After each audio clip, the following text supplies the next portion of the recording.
hay vida más allá de las tetas de la coca, lo bizarro y las chicas del sexploitation argentino. Mi nombre es Canela Rodríguez, ella es Mariana Zárate, y queremos decirles que les mentimos porque la ponencia no se va a tratar sobre eso. Em, sí, pero no, o sea, el título inicial y la búsqueda inicial que nos habíamos planteado era esta, pero el resultado final fue otro, del que estamos orgullosas, pero bueno, habría que haber buscado otro título, pero no, Bueno, no no lo había tiempo, no hicimos. había tiempo para hacer. Bien, no es casual que el título de este trabajo sea una pregunta, porque responde a un estado de la cuestión que en apariencia es una incógnita, tan movilizante como problemática. ¿De qué hablamos cuando hablamos de cine bizarro? Si bien todos podemos responder con alguna imagen que irrumpe en nuestra cabeza, lo cierto es que desarrollar una definición certera y universal se torna una tarea compleja. Aparentemente lo bizarro es una categoría flexible y escurridiza, múltiple y subjetiva, que se enraiza en la experiencia del espectador, de su generación y de su propia cultura. Existen tantas definiciones de bizarro como personas que lo han experimentado en su vida. Hoy no nos parece extraño asociar el cine de Armando Bo y de Isabel Sarli a esa categoría. Sin embargo, al momento del estreno de sus films, la lectura que se hacía era diferente. Cuando en 1976 Embrujada llega a las salas argentinas, las críticas periodísticas reconocen el valor dramático de la película.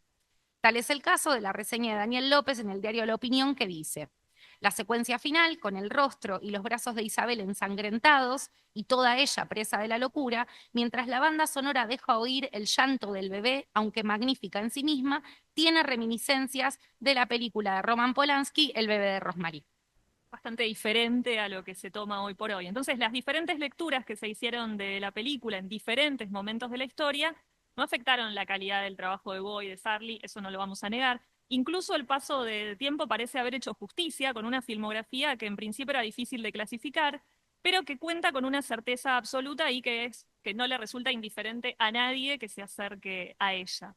El impacto social y cultural del cine de Armando Bo y de Sarli es innegable, no solo en las generaciones que tuvieron su despertar sexual en el cine gracias a ella, sino también en las que siguieron y se aventuraron a descubrir los modos y las formas sexuales de una Argentina del pasado que prontamente iba a encontrar una absoluta represión. El poder de la dupla Bo-Sarli traspasó fronteras, logrando que pueblos y culturas diferentes en distintas partes del mundo compartan el mismo cosquilleo al ver por primera vez la carne de la coca en pantalla grande. Un ejemplo de esto es la dupla Waters-Divine, que es bien conocida la situación. En una entrevista realizada, por ejemplo, con Infobae en 2018, Waters asegura que el fanatismo que tenían por la coca hizo que, por ejemplo, construyeran el personaje que hace Divine en Female Trouble como una réplica de la coca. Y además le dedica directamente un capítulo a mis modelos de conducta. Acá empieza como nuestro derrotero en la... Como, ¿no se me escucha bien? Ahí está. Que yo ya vengo como con un micrófono incluido, entonces no me, ya hablo en voz alta. Acá empieza como el derrotero de nuestra ponencia, que fue lo que Canela un poquito quiso adelantar, como para que sepan y no se desilusionen un poquito de lo que se trata. Pero bueno, nuestra intención inicial, la que da título a la ponencia, era indagar en las herencias del cine de Bo y Sarli, en la posibilidad de pensar las formas de sexploitation argentino en la actualidad y en aquellas mujeres que le ponen el cuerpo para que este subgénero exista. Sin embargo, nos encontramos ante un terreno poco explorado que no es solamente el de la conceptualización de lo bizarro, sino también el de la adscripción del cine de Armando Bo a esta categoría. Nos dimos cuenta que había como algunos puentes que había que lograr construir ahí para que se pueda comprender. Rápidamente, o no tanto en realidad, notamos que el camino del sexploitation en nuestro país está vinculado al del cine bizarro, indefectiblemente. Y que si queríamos comprender la potencia de un cine como el de la coca, debíamos pensar en cómo el bizarro bebe de la explotación sexual y por qué lo hace. El problema del cine bizarro entonces no radica solo en su definición, sino en su historicidad.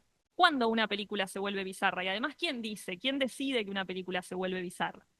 Entonces podemos decir en principio, y ahora lo vamos a desarrollar un poco más, lejos de ser una propiedad intrínseca del objeto fílmico, lo bizarro se presenta más bien como una disposición de la mirada, ¿no? Una lectura, una forma de leer que emerge de la incomodidad o del desconcierto frente a un material que no logra encajar en marcos clasificatorios estables.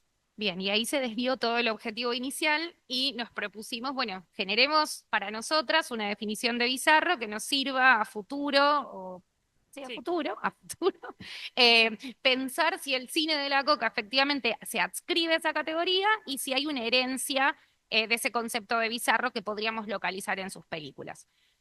El principio desde el que partimos para poder definir lo bizarro es el de su compleja definición. A todos nos costó definir qué es lo bizarro.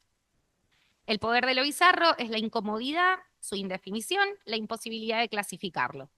A esto se le suma uno de sus rasgos centrales. Lo bizarro no es una propiedad del objeto que persiste en ellos con el paso del tiempo, sino una disposición de la mirada.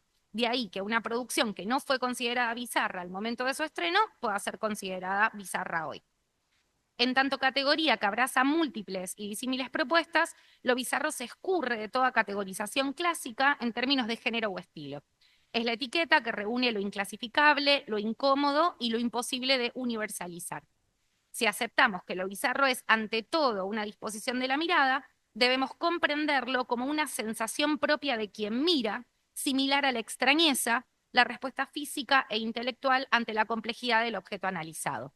Como no lo entiendo o porque me perturba su indefinición, lo defino entonces como algo bizarro. En Lo raro y lo espeluznante, Mark Fisher define a lo raro como el efecto de percibir algo que no debería estar allí. La experiencia de lo raro es la de una sensación, pero también la de un modo perceptivo que lidia con la extrañeza. En tanto una forma de experiencia estética, lo raro es un modo de percepción asociado a determinados objetos que producen en nosotros determinados efectos. En este sentido, lo raro es un tipo particular de perturbación que supone una sensación de que algo anda mal. Un objeto o una entidad rara es tan extraña que nos provoca la sensación de que no debería existir, o al menos no debería existir ahí donde está.